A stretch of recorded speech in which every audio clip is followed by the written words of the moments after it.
I am not sure how this happened, but somehow summer has flown by. This is my last weekend with my daughter before she starts school. I'm out of town next weekend or next week, and the saxophone camp is the week after that, and then it's boom, it's school time. Where did the summer go, man? Crazy. We got a little beach time in yesterday, which was awesome, but now I'm wishing we got more of it in.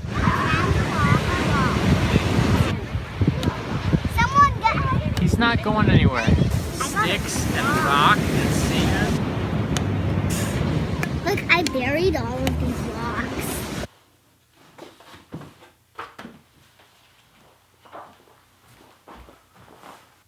You know how yesterday I was talking about mind before fingers, the idea of doing something without having to think too much about it so that you can direct your attention forward. You can be thinking ahead. It got me thinking again about groove or pocket. I saw a video this morning, a friend of mine posted on Facebook of Billy Kilson, the drummer Billy Kilson, playing a sound check with Bob James. It says, for the next 2 weeks with Bob James, the vibe of my sound check will be all about the groove. Just dig this for a second.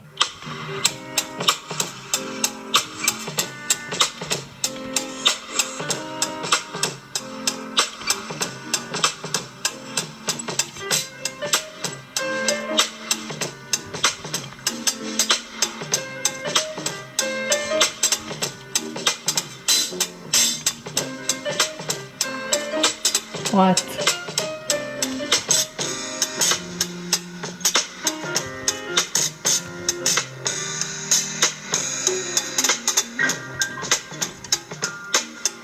Now that is just so killing, so tasty, so simple. But what do you notice towards the end of it? You know, the groove is going along,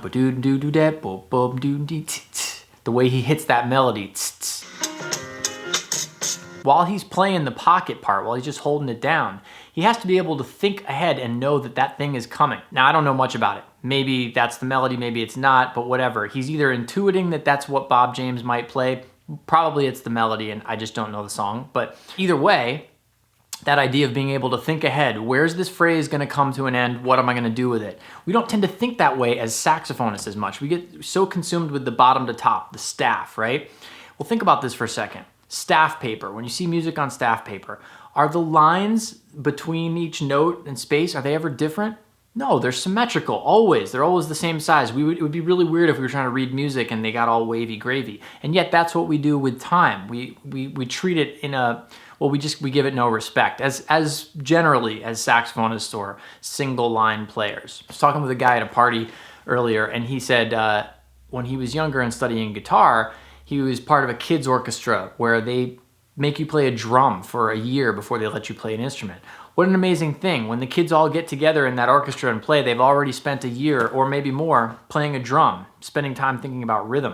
And it got me thinking about music as it's written on paper. And I'm gonna check out this furling book, which I haven't looked at in years. And what is this? Oh my gosh. These are my Berklee proficiency exam requirements. Holy, I have not, this is an actual piece of paper from when I was a Berklee student. I have not seen this in a long time. Wow. All right, here is the thing that I want to, actually this measure is a good representation of what I want to talk about. Just look at this part right here. Like look at this set of measures. See that? There's a half note right there. There's like some eighth notes and triplets and more triplets. But see how the measure with the half note doesn't take up as much width left to right? So from a young age, if you're looking at music like this, you're subconsciously getting the message that time doesn't have equal value. A measure that has a lot of notes, 16th notes, triplets, whatever, that has a lot of black notes in it is gonna take this much space, and a measure that just has a whole note or a half note is only gonna take this much space. And that, of course, is ridiculous. They occupy the same space and time. If music were accurately represented on paper, then it would be written on graph paper, not staff paper. Graph paper, not staff paper. Does that make sense? Because then you'd be dealing with equal beats left to right the same way you're dealing with equal spaces and lines bottom to top. I saw this other video of my friend Mark Lettieri, I don't know if it's a warm-up or practice or whatever, he put it on Facebook, but check this out. He's just grooving on the guitar, but listen what's in the background.